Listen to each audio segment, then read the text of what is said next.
Mario Draghi accetta l'incarico con riserva, ora il dialogo con i partiti già spaccati sulla sua figura. Zaia serve progettualità, si è perso tempo vitale, le imprese in coro, avanti con lui, non c'è più tempo.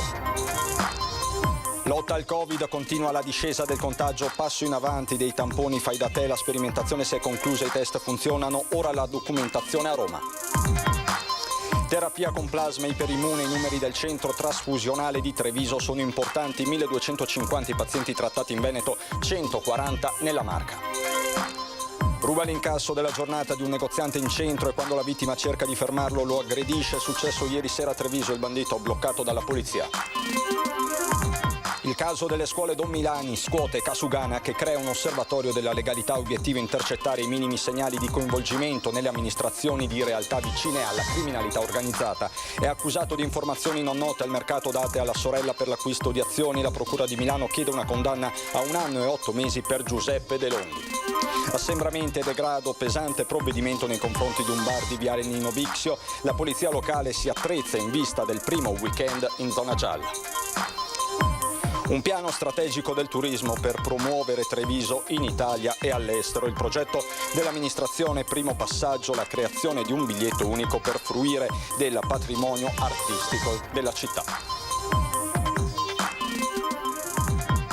Buonasera, ben trovati telespettatrici, telespettatori di Antenna 3. In apertura inevitabilmente la politica con la svolta e l'incarico assegnato e accettato con riserva a Mario Draghi, tema che è entrato di prepotenza nel punto stampa del presidente Zaia. Noi abbiamo perso tempo utile che in un periodo come questo è tempo vitale. Se oggi siamo in queste condizioni lo dobbiamo a una maggioranza che ha trascinato un'agonia e soprattutto procrastinato questa agonia facendosi assistere a un teatrino che avremmo voluto, e ve lo dico non perché faccio parte di altra parte politica, perché tutti noi cittadini mi hanno detto ma se non c'è, punto, è inutile che andiamo avanti. Così Luca Zaia commenta la crisi di governo, l'incarico accettato con riserva da Mario Draghi, figura istituzionale, dice, di alto livello e riconosciuta in tutto il mondo, ma che si trova di fronte 2 ostacoli. Io penso che sia fondamentale dire che ci sono 2 fasi. La fiducia, che non può prescindere dalla seconda fase, che è quella della progettualità. C'è un tema di progettualità ed un tema di durata di questo governo, poi aggiunge. Poi uno dice bisogna essere responsabili, noi siamo sempre responsabili, ma la responsabilità deve essere nell'indole umana, ma non la follia di andare sul crinale di un burrone. E quindi tutto dipende da cosa dirà il dottor Draghi alle forze politiche. Altrimenti l'unica soluzione è andare al voto, perché il popolo resta sovrano. Sulla scelta di Renzi il presidente non ha dubbi. Penso che sia stata una manovra improvvida, no? L'unica cosa che noi cittadini in questo momento non volevamo erano i casini. Se il punto di caduta era quello di sfasciare tutto, diciamo che gli va dato 10 lode perché ci è riuscito. È che di mezzo ci sono un sacco di problemi sociali. La politica ha tenuto banco questa mattina, ma Zaia ha ricordato che dobbiamo fare i conti con una pandemia che non ha precedenti. Ha riferito sui dati e sulla diminuzione della pressione ospedaliera, soffermandosi sul crollo della curva. Dal 1 gennaio la curva inizia a crollare, ma è inverosimile che l'impatto sulle terapie intensive che crollano il 1 gennaio sia data da una restrizione che è avvenuta 6 giorni prima. Fra l'altro nel Veneto l'indice R/T non prevede al momento un passaggio di zona. Venerdì la nostra regione dovrebbe rimanere nella fascia gialla. Ed un'altra buona notizia arriva sui test fai da te. Completata, e ho visto le carte da Rigoli proprio domenica mattina del tema della validazione del tampone fai da te, adesso le carte verranno finalmente mandate a Roma. Per arrivare a questo risultato è stato effettuato uno studio multicentrico che ha visto il coinvolgimento di Trento, Bolzano, del Friuli Venezia Giulia e l'Emilia Romagna per testare in più centri questo fai da te. E a proposito della frenata del contagio, ci sono i dati della sera. Nelle 24 ore i nuovi casi di positività al virus in tutto il Veneto sono stati 710, 46 i decessi. Nella Marca parliamo di 116 casi sempre nelle 24 ore e di 15 decessi. Ma la partita principale riguarda ovviamente i vaccini. A fare il punto oggi a Marghera il dottor Michele Mongillo, che è il il responsabile dell'unità regionale di prevenzione. Ad oggi alle 12 abbiamo somministrato in totale di dosi numero 190.163, ovviamente indistinte tra Pfizer e Moderna, questo è il numero totale. E il totale di persone vaccinate ad oggi, dove per persone vaccinate intendo le persone che hanno completato l'intero ciclo di vaccinazione previsto, quindi con la prima e la seconda dose, è 76.015. Questi i numeri aggiornati sulla distribuzione dei vaccini in Veneto. I prossimi, secondo previsioni, saranno consegnati fino al 28 febbraio con le seguenti modalità. Dall'8 febbraio al 15 al 22 avremo circa un totale di 52.000 dosi la prima settimana, 50.300 la seconda, per poi salire a 91.380 dosi totali tra Pfizer e Moderna entro febbraio. Quindi, per fare chiarezza, fino a tutto dall'inizio della campagna, che ricordo è cominciata anche a livello simbolico europeo il 27 dicembre, al 28 febbraio, le dosi previste totali di Pfizer saranno 402.360. Dal 1 marzo non si conoscono ancora i numeri. Moderna domani avrà una lieve flessione delle consegne per l'Italia, mentre a metà febbraio, 1 marzo e metà marzo dovrebbe arrivare AstraZeneca con 270.000 dosi. Stiamo completando la famosa prima fase che dovrebbe essere quasi completata, sono mai numeri, probabilmente quella dei sanitari della RSA. Oggi e anche domani, adesso avevo notizie con Treviso, USL, quindi USL Trevigiana, USL Polesana, stanno spedendo le lettere alla Corte del 41, quindi inizia già oggi. La Pedemontana domani, insomma, quindi in questi giorni stanno partendo le lettere per il 15, si inizia il 15, lunedì 15 febbraio. Se si tratta di vaccinare gli ultraottantenni, andiamo a vedere quanti ce ne sono per regione e distribuiamo i vaccini di conseguenza. È la proposta che il presidente Zaia ha presentato al coordinamento delle regioni sui vaccini, precisando che i target fissati e le priorità siano sanciti dalla comunità scientifica. L'importante, ha concluso, è l'appropriatezza. Se, come leggo, c'è il 14% di vaccini fatti a gente che non ne aveva titolo, è inquietante, riferendosi a quanto accaduto in altre regioni. Ci sono i vaccini quindi, ma c'è anche il fronte della cura con il plasma iperimmune. Questi i numeri della Marca. Si pensi che nel giro di 2 mesi siamo stati contattati da più di 2.500 pazienti guariti. Quindi c'è stato una generosità da parte appunto di questi aspiranti donatori. Un record per la Marca trevigiana, 2.500 chiamate in poco più di 2 mesi. Una telefonata che dà il via ad una procedura ben precisa per diventare donatori di plasma. Profilo genetico e sintomi sono i 2 indicatori che rendono un donatore più o meno idoneo. Il lavoro del centro trasfusionale di Treviso anche per questo è diventato un vero e proprio terreno di studio sul plasma iperimmune. C'erano soggetti che rispondevano con una titolazione altissima, altri soggetti che appunto rispondevano con un titolo anticorpale un pochino più basso, alcuni addirittura senza appunto senza anticorpi. Quindi e questo era anche in relazione al tipo di sintomi che uno sviluppava. Gli studi preliminari sono partiti in Cina, hanno definito il titolo anticorpale migliore per poter ottenere una terapia efficace. In generale il Veneto ha trattato circa 1.250 pazienti e Treviso, la Marca trevigiana Cafoncello è al secondo posto, in seconda posizione per aver trattato circa 140 pazienti. Per donare è necessario essere sostanzialmente sani, essere stati contagiati da Covid ed essere guariti e maggiorenni. Più il titolo anticorpale è alto, più la terapia ha la possibilità di avere successo. Ritorniamo alla politica e al tema del giorno con la politica veneta che a Roma si divide proprio su Draghi.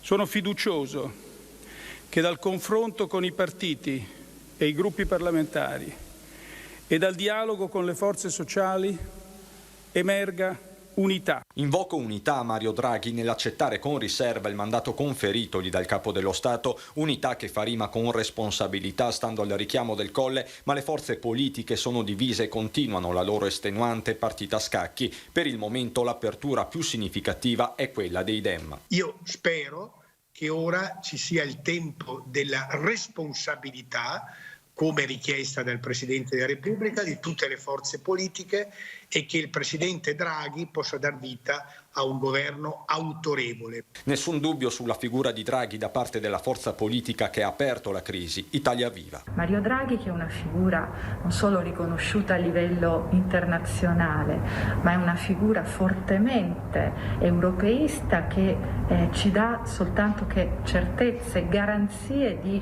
poter lavorare bene sui progetti importanti che ci aspettano come il recovery. Gelidi 5 Stelle, rimasti orfani di Conte nel tempo di un amen, la linea ufficiale è stata dettata dal reggente Crimi, no a governi istituzionali. Il 5 Stelle ha già dichiarato che non darà la fiducia ad un governo tecnico. Il governo per definizione deve essere un governo politico, deve avere un'investitura pubblica, dobbiamo fare di necessità virtù, non c'è una maggioranza, si va al voto. Ma è chiaro che la carta giocata dal Colle rischia di far saltare l'apparente coesione del centrodestra con una Lega sospesa tra ala barricadera e filo draghiana. Leggi Giorgetti, emblematica la reazione a caldo del leghista Roberto Marcato, ospite a Ring. L'ultima parola comunque ce l'avrà Salvini. Questa è una via mediocre. Io non so cosa deciderà il segretario Salvini e lui farà la scelta più giusta. Io resto dell'avviso che comunque bisogna andare al voto.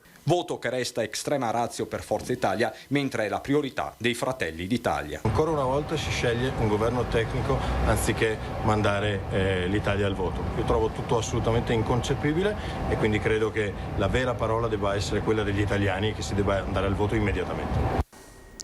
Ma fanno quadrato attorno al nome di Mario Draghi le categorie economiche venete e trevigiane in particolare.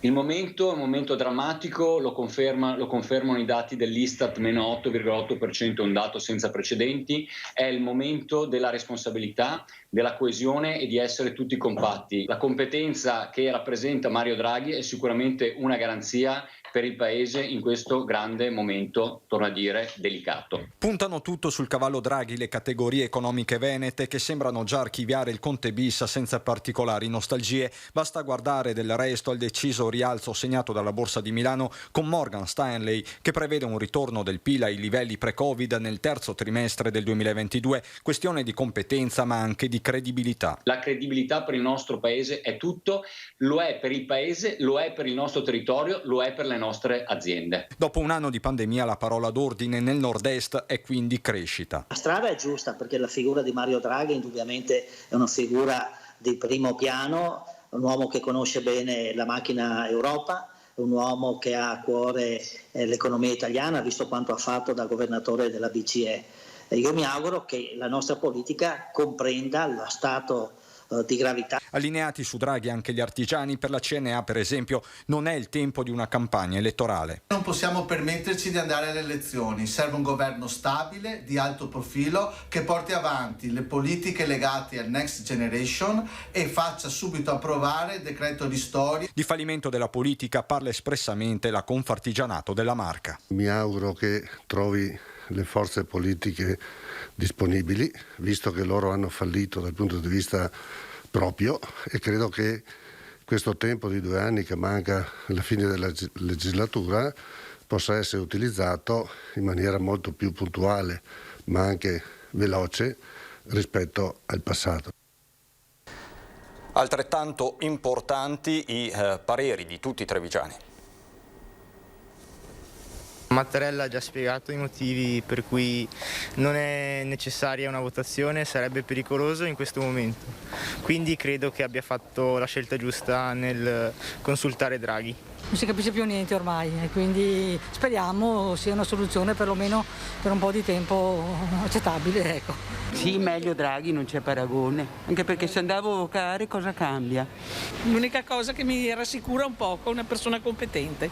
Così non si può andare avanti, almeno c'è una persona che ha dei valori. Secondo me è una buona soluzione, sì, anche se siamo abbastanza sfiduciati tutti quanti. Penso che in questo momento non ci siano delle alternative.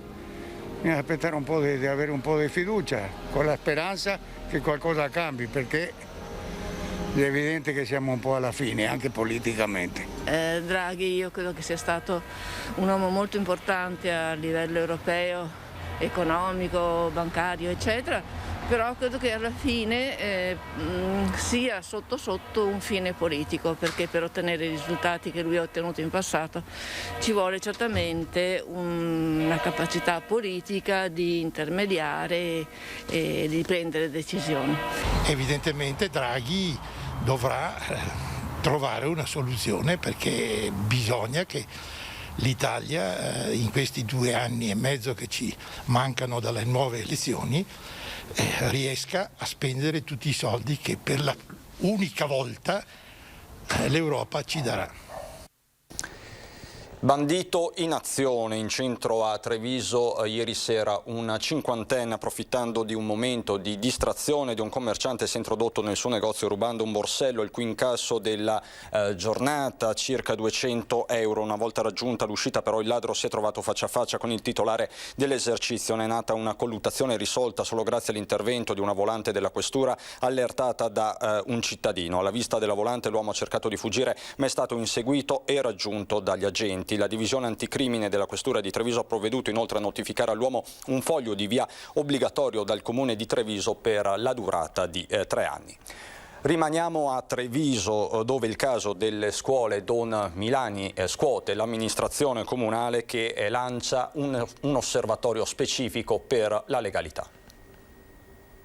Treviso ha già fatto molto, ma faremo ancora di più, perché noi vogliamo tutelare soprattutto la parte sana della nostra economia e dei nostri imprenditori. Recovery Fund e bonus del 110%, il comune di Treviso non vuole farsi trovare impreparato ad affrontare l'eventuale interesse della criminalità organizzata per le nuove disponibilità economiche che arriveranno nel territorio.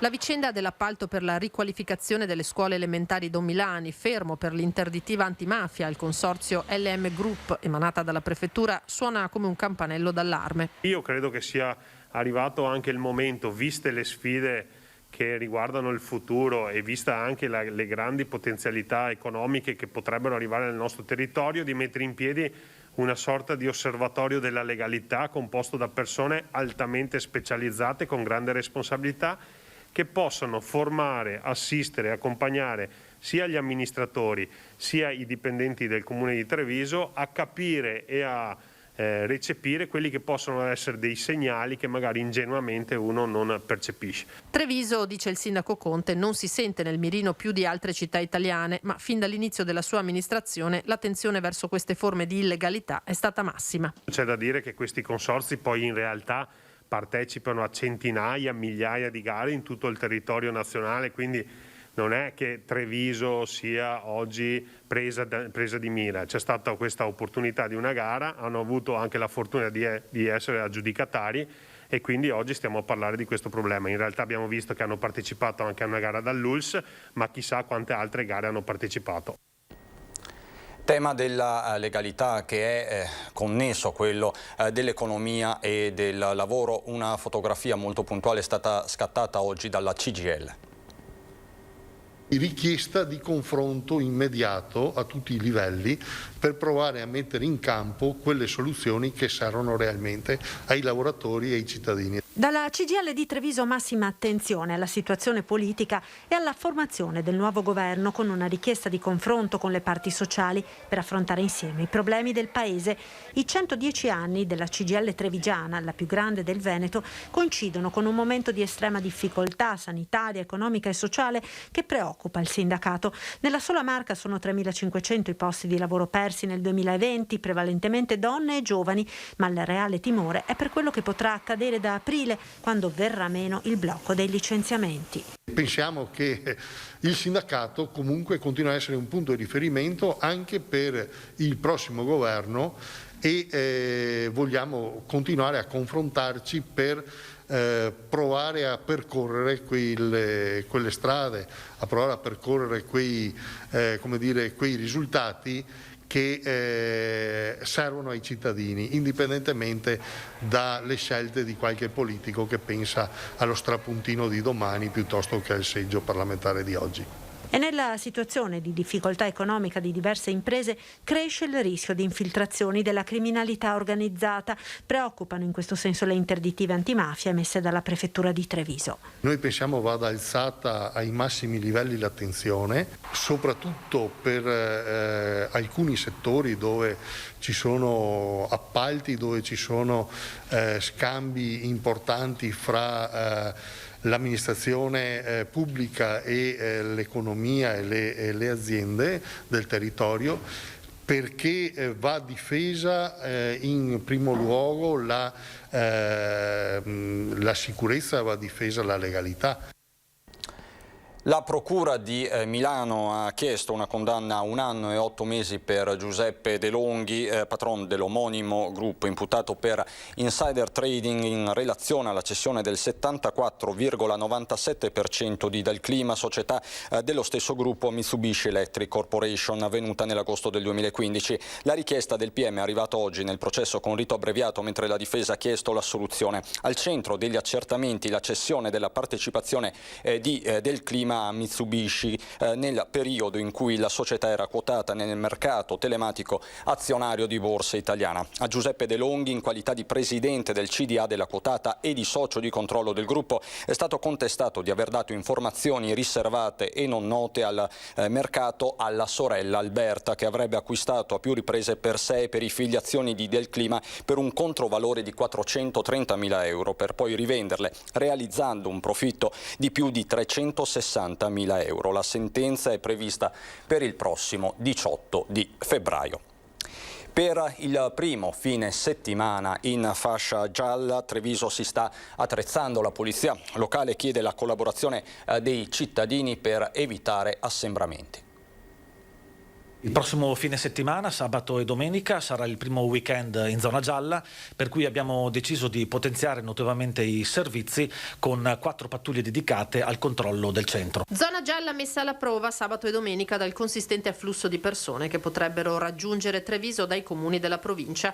La polizia locale si sta attrezzando e non è escluso di poter rivedere chiusure e deviazioni del traffico pedonale per evitare assembramenti. Noi sappiamo che l'80% delle persone che frequentano il sabato e la domenica Treviso, questo lo sappiamo naturalmente attraverso i portali dei lettori targhe, provengono fuori dalla città.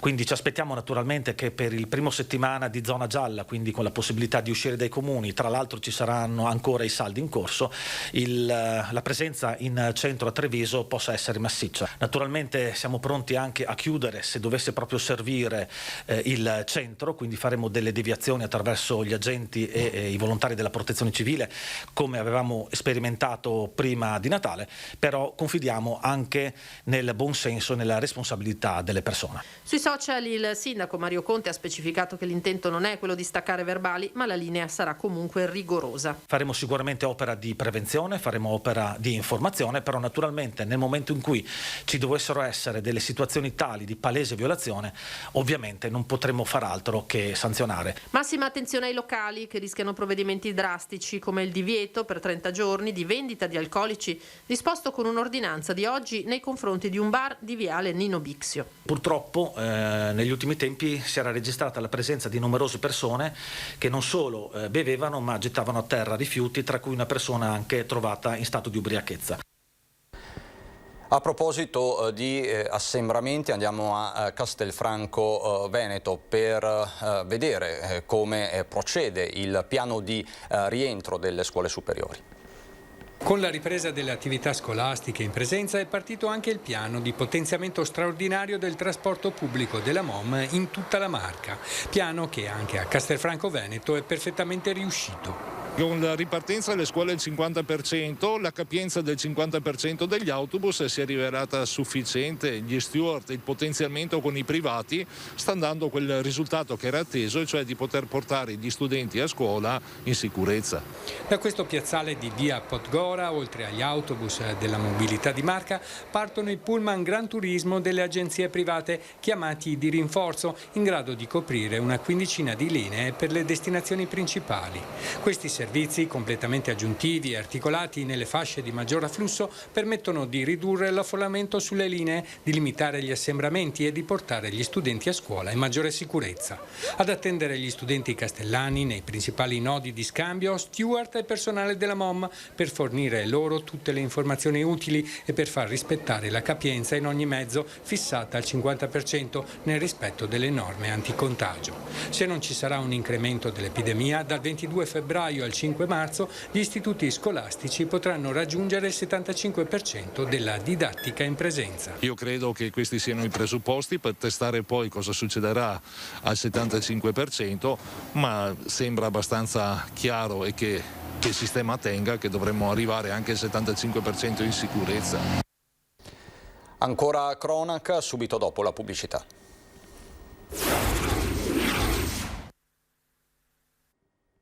Di nuovo insieme per parlare del piano strategico per il turismo di cui intende dotarsi il Comune di Treviso.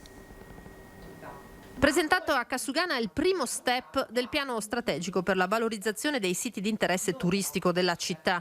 Per la stesura del progetto City Card il Comune si affida a un'agenzia specializzata. Un'assoluta novità per la città, perché per la prima volta nella sua storia ci sarà, ed è l'annuncio di oggi, una società che si chiama Sinloc, che ha referenze internazionali eccezionali in questo settore, quindi un partner d'eccellenza che si occuperà della realizzazione di tutta la messa in rete del patrimonio culturale e turistico della città di Treviso. Un progetto di brand che metta in sinergia attività culturali e produttive, che poi sfocerà in alcuni prodotti molto interessanti, come per esempio una City Card, quindi una card fisica e virtuale che sarà acquistabile da tutti i visitatori che entreranno nella città di Treviso e che offrirà intanto la conoscenza di tutto il nostro patrimonio e della trevigianità, e che ovviamente in maniera molto scontata darà d'accesso ad un ticket unico con sconti per visitare il patrimonio cittadino, ma anche mangiare, dormire, fare acquisti. Pensata appositamente per i visitatori questa card, anche quelli che arriveranno in aereo e potranno magari acquistarla prima della partenza. In questo meccanismo si potrà inserire la riapertura dell'aeroporto prevista ad aprile e l'accordo con Ryanair che ha scelto Treviso come nuova base. I dati ci dicono che se realizzata molto bene questa card può portare ad un incremento di giro d'affari anche del 50% per una città, perché ovviamente invoglia a consumare o a fare più esperienze della nostra città. Quindi parte un progetto che sarà molto importante, sicuramente darà molte soddisfazioni, soprattutto in un momento in cui dobbiamo ripensare la rinascita anche turistica della nostra città. Adesso a Belluno.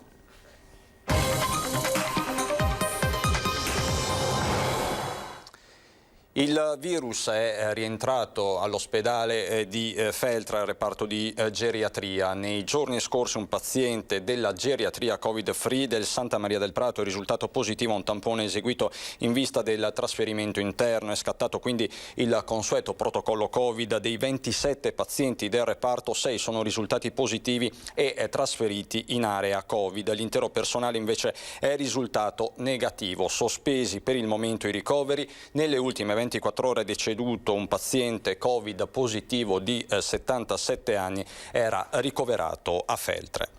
C'è poi la partita economica per la montagna che ruota attorno alla riapertura ancora in sospeso degli impianti per il 15 di febbraio.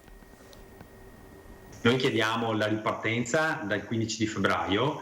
Devo dire che c'era stata un'apertura in conferenza delle regioni e in conferenza Stato-Regioni poi dal ministro Boccia, il quale però ha candidamente ammesso che l'apertura è anche condizionata alla situazione governativa. Se prima era scientifico, adesso il nodo è politico e riguarda l'esecutivo. Serve qualcuno che si assuma la responsabilità di decidere sulla ripartenza del cuore turistico della montagna. Il protocollo che noi regioni dell'arco alpino abbiamo proposto è già stato vagliato e visitato, corretto anche secondo le indicazioni del CTS. A sperare nella riapertura del 15 febbraio, salvando il salvabile di una stagione compromessa, sono i direttori delle scuole di sci bellunesi, dal Cadore alla Gordino, che in queste ore hanno prodotto un documento unitario chiedendo di accelerare sui ristori finora mai visti. Ci hanno assicurato che ci saranno un inserimento di questi ristori nei prossimi decreti, ma finora la realtà è che non è arrivato nulla.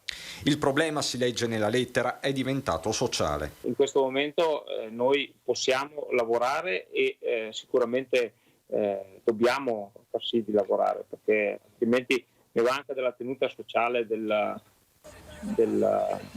popolazioni. Abbiamo bisogno di dignità.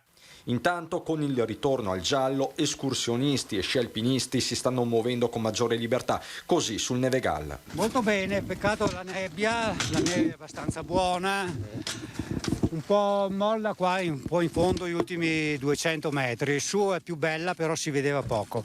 Siamo gialli che si può anche girare un po' di più, sempre con un po' di attenzione per dove si va, ma qua non è male. Oggi intanto a Belluno si è rinnovato il patto tra Protezione Civile del Veneto e Vigili del Fuoco.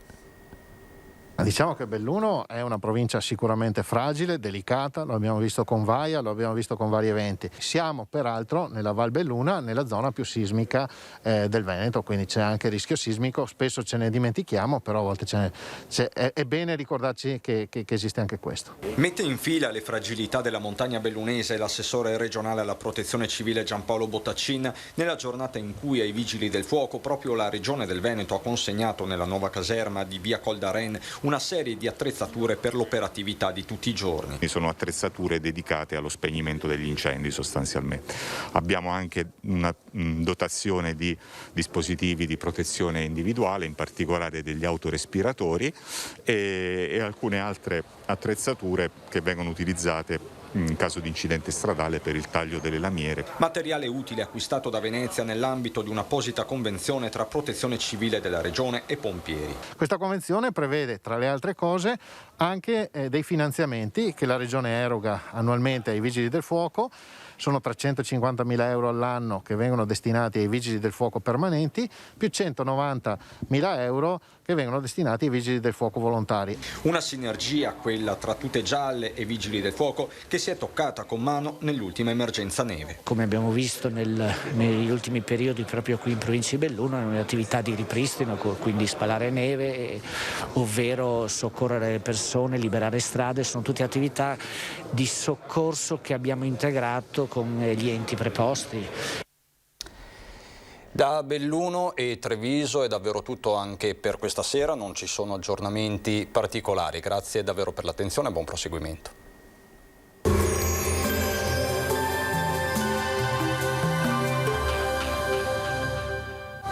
Goditi il caldo delle migliori marche di stufe e caminetti. Tu scegli, noi pensiamo a tutto il resto. Meneghel, a Roncade, Treviso. Bentrovati al meteo. L'anticiclone staziona sul nostro territorio proteggendolo dall'arrivo di perturbazioni atlantiche. Tempo stabile dunque. Vediamo insieme il dettaglio di giovedì 4 febbraio. Sul Veneto sarà in genere asciutto, alta pressione però è sinonimo anche di nebbia. Avremo infatti al mattino frequenti riduzioni della visibilità sulle pianure e nelle valli alpine. Spesso saranno anche fitte e persistenti per tutta la giornata. Non si esclude tuttavia al pomeriggio qualche pausa maggiormente soleggiata. Temperature più o meno stazionarie, minime tra 1 e 5 gradi, valori massimi compresi invece tra gli 8 e i 10 gradi all'incirca.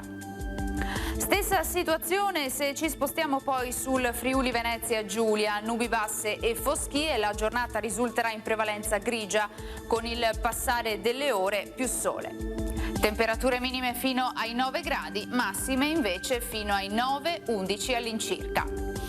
Uno sguardo infine alla situazione del Trentino Alto Adige, inizialmente foschie e nebbie anche qui in graduale dissolvimento, spazi di sereno invece a partire dal pomeriggio. Temperature minime intorno ai 2-3 gradi, massime invece fino ai 10 all'incirca. Dal meteo di Antena 3 per ora è tutto, grazie per l'attenzione e arrivederci.